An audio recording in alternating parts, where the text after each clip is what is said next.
autobiography and confession.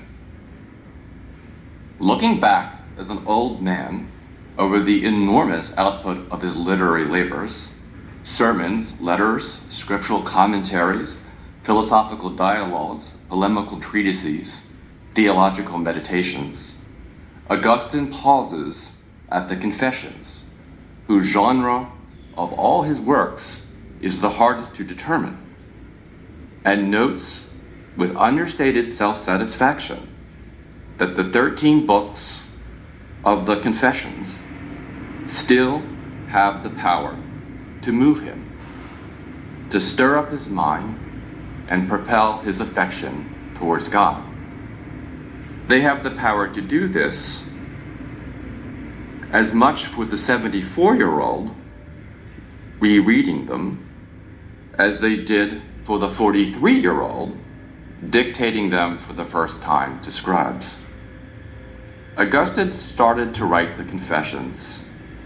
in 397, about a year into his long career as bishop of the port city of Hippo in Roman North Africa. His father is long since dead, and during the formative years that Augustine was living in Italy, a time that culminated in his baptism during Easter Vigil of 387, Augustine will break from his partner, the mother of Adeodatus, their son together, and he will have to bury his mother, Monica, on a foreign shore. Not far into his return to Africa, Adeodatus will die, and Augustine will lose Nebridius as well, one of his two closest friends. In the spring of 391, he arrives at Hippo, a bereft man,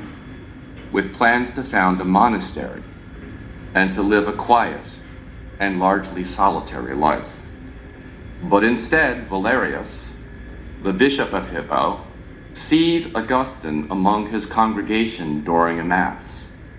and announces to his flock that Augustine of Tagaste would surely make for a fine priest and should be encouraged accordingly.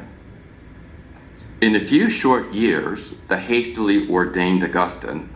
will find himself shoehorned into the rather uncanonical position of co-bishop of Hippo to serve alongside the almost ready to retire Valerius, a move calculated to ensure for the good people of Hippo Augustine's sole ascendancy to the see.